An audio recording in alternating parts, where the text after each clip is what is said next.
Meanwhile, it's gone, I think, largely unnoticed that the Democratic stimulus package has put millions of people back to work. That's right, this year. For more, let me bring in House Majority Leader Steny Hoyer. Congressman, great to have you with us tonight. Always good to be with you, Ed. Thank you very much. Are you turning the numbers? Is the CBO report as positive as it sounds in your opinion? Well, I think it's very positive, and I think the job growth, we've had 4 positive job growth months this year, and if we replicate over the next 2/3 of the year, we've gone a third of the year, if we replicate the same kind of job production, 573,000 jobs, we will be, frankly, created more jobs this year than were created net in the Bush administration in 96 months.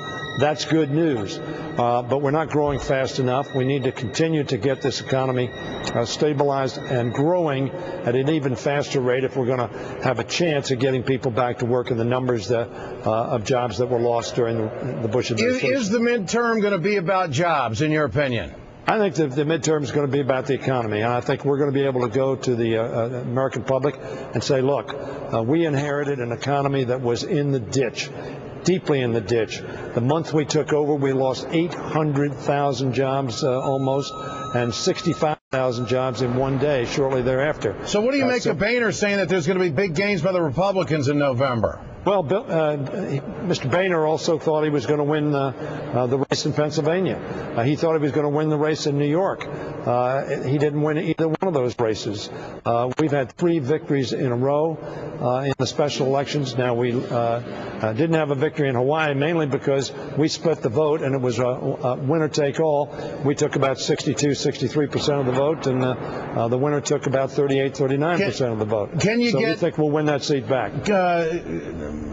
So the answer to the question is, wildly over-enthusiastic. Tom Davis, who's the former chairman of the Republican Campaign Committee, said, and I quote, if we can't win Pennsylvania 12, which was Mark Kritz, if we can't win that district, we can't take back the House. Okay. Are they going to help you on immigration? You think the Republicans will help you on immigration reform?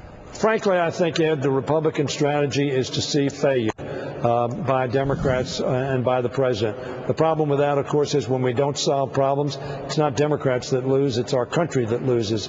But I think their strategy is simply to defeat any kind of progress, and frankly, not to sit down at the table. It's awful tough to get bipartisan working together in the House at this point in time, or in the Senate. And quickly, a comment on all these drill baby drill folks over there. What do you think? You think you're going to get any help on offshore drilling or any kind of regulation or caps? I mean, they're going to fight you on everything. You know that. I think they are going to fight us on everything. However, the American public clearly know that while we need to get American energy, we need to be energy independent. We need to keep energy prices where people can afford them. You think this tragedy will propel us to that? You think this tragedy? No. I think the president's made it very clear. We need to be very safe. We need to find out how this tragedy occurred before we go forward, and I think that's the right policy. We also need to be, as Chairman Rahal was on a little earlier, we need to make sure the federal government oversight is much more vigorous than it was. I think there were failures in the government. Leader Hoyer, always a pleasure. You bet. Thanks a lot. Steny, great to have you with us. Thanks so much. Good to be with you, Ed. A lot of talk about the stimulus.